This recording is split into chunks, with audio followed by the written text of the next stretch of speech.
Halo adik-adik mahasiswa calon bidan, gimana kabarnya? Semoga saya temui kalian dalam kondisi yang sehat-sehat saja. Terima kasih atas pertanyaannya, karena saya tidak bisa menjawab pertanyaan kalian satu persatu.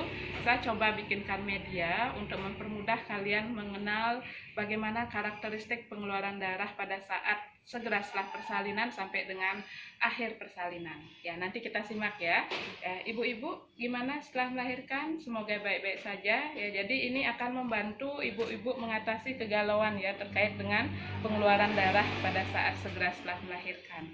Ya, jadi tidak ada yang perlu dikhawatirkan selama fase-fase pengeluaran darahnya berubah sesuai dengan waktunya. Ya, jadi yang saya gunakan ini sebenarnya bukan darah beneran, jangan kaget ya, ibu-ibu dan adik-adik. Ini sebenarnya media yang saya buat dari pewarna yang saya campur dengan komponen lain. Ya, nanti saya akan bahas satu-satu yang ini namanya apa, karena sesuai dengan hari masa nifas akan terjadi perubahan warna. Ya, jadi pada pengeluaran darah ibu.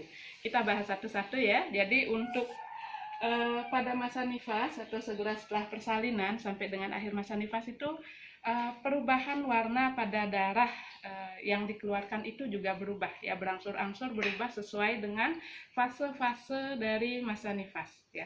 Jadi semakin cepat proses pengembalian uterus atau rahim ibu ke kondisi seperti semula, pengeluaran darahnya juga akan menyesuaikan. Jadi untuk selanjutnya, darah yang keluar dari jalan lahir setelah ibu melahirkan itu kita kenal sebagai lohea ya Bu. Ya, ini mirip sebenarnya seperti darah menstruasi. Ya, jadi untuk pengeluaran darah menstruasi itu, pengeluaran lohea itu ada beberapa tahap ya Ibu. Yang pertama ada namanya lohea rubra yang keluar pada hari pertama sampai dengan hari ketiga masa nifas. Kemudian ada lohea sanguinolenta yang keluar dari hari keempat sampai dengan hari keenam masa nifas.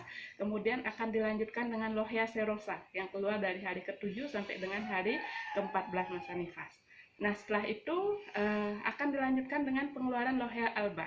Jadi untuk lohea alba ini keluar dari hari ke-14 sampai dengan akhir masa nifas, bahkan untuk beberapa kasus itu pengeluaran waktunya lebih lama. Nah, kita lihat satu persatu adik-adik dan ibu-ibu. Yang ini namanya lohea rubra. Jadi lohea rubra ini sesuai dengan namanya, rubra itu berasal dari kata red ya, jadi berwarna merah terang, di mana kandungan dari lohea ini adalah sisa-sisa selaput janin, kemudian sisa ketuban, kemudian juga ada sisa-sisa bulu-bulu di tubuh bayi, bulu-bulu halus ya atau rambut lanugo.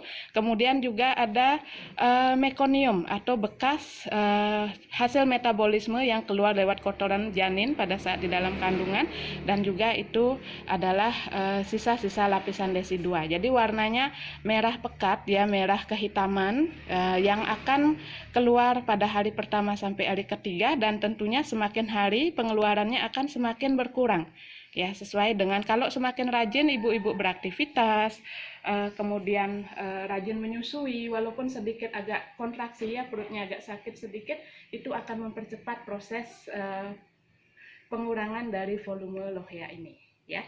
Jadi kemudian setelah hari-hari berikutnya lohea akan berubah warna lagi ya. Ini lohea sanguinolenta ibu-ibu yang keluar pada hari keempat sampai dengan hari keenam masa nifas. Ini sengaja saya buatkan penuh seperti ini untuk memudahkan ibu-ibu untuk mengidentifikasi apakah saya perdarahan apa enggak ya.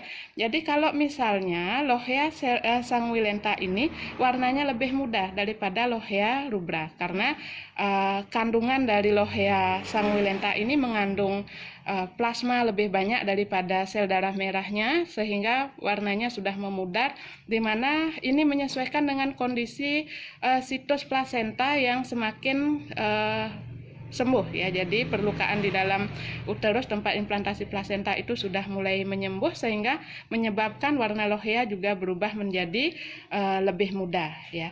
Dan ini jumlahnya juga akan lebih berkurang, begitu juga untuk konsistensinya dan baunya, jadi masih sama dengan bau menstruasi ya. Jadi kalau misalnya yang sepenuh ini, jadi pembalut pasien melahirkan itu mengandung 80 cc darah Ya, jadi kalau pembalut menstruasi biasa mengandung 50 darah, dan kalau misalnya yang tempat alas ibu bersalin itu ya, jadi underpad itu mengandung darah 500 cc.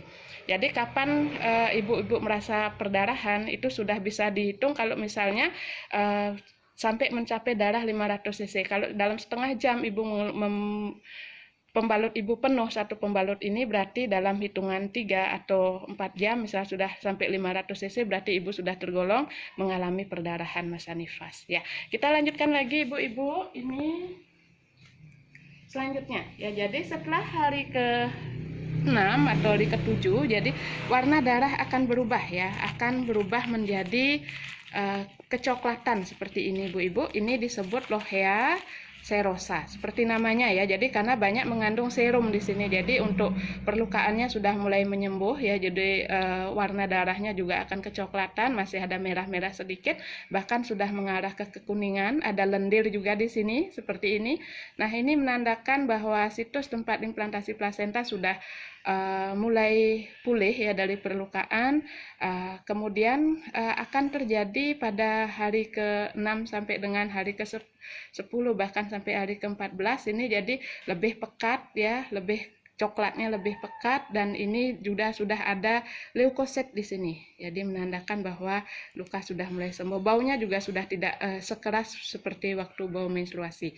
Nah, kemudian setelah hari ke-14, lohea akan berubah menjadi warna kuning ya, bahkan untuk beberapa kondisi sudah tidak kelihatan lagi ya. Jadi karena seperti keputihan biasa, ini cukup banyak mengandung leukosit ya, jadi menandakan bahwa proses involusi sudah mulai akan berakhir. Jadi pada saat pasien sudah mengeluarkan lohea alba seperti ini, kita raba fundusnya sudah tidak teraba dari suprasimpisis, artinya sudah kembali ke kondisi sebelum hamil ya, kurang lebih 60 gram ya ukuran uterusnya.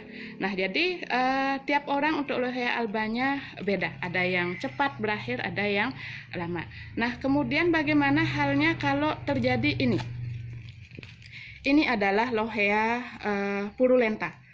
Kalau misalnya ibu-ibu mengalami kondisi pengeluaran lohea yang seperti ini, ada mengental, kemudian kuning atau bahkan kehijauan, atau dengan bau yang sangat busuk, itu menandakan bahwa terjadi sesuatu pada organ reproduksi ibu yang menyebabkan ibu harus segera datang ke pelayanan kesehatan. Ya, biasanya bukan ini gejala satu-satunya, ini juga disertai dengan nyeri perut, kemudian panas dan lain-lain. Ya, jadi ini terjadinya tidak bisa kita prediksi. Nah, kalau misalnya terjadi hal-hal yang di luar normal, seharusnya kalau lohea sesuai dengan harinya, lohea rubra keluar dari pertama sampai dengan ketiga, kemudian lohea sanguinolenta keluar hari ke-4 sampai dengan ke-6, kemudian serosa keluar dari hari ke-7 sampai dengan 14, dan alba setelah hari ke-14. Tetapi bila saja ibu-ibu mengalami pengeluaran lohea rubra yang berkepanjangan, seharusnya sudah berganti fase tetapi tetap saja merah, berarti itu adalah suatu tanda bahaya yang menyebabkan ibu harus segera datang ke pelayanan kesehatan. Gitu juga adik-adik ya. Jadi kalau kita pada saat memeriksa pasien yang kita temukan di luar kondisi normal seperti ini, berarti itu adalah suatu hal yang patologis. Jadi harus dipikirkan, kira-kira dikaji apa yang menyebabkan terjadi hambatan atau subinvolusi.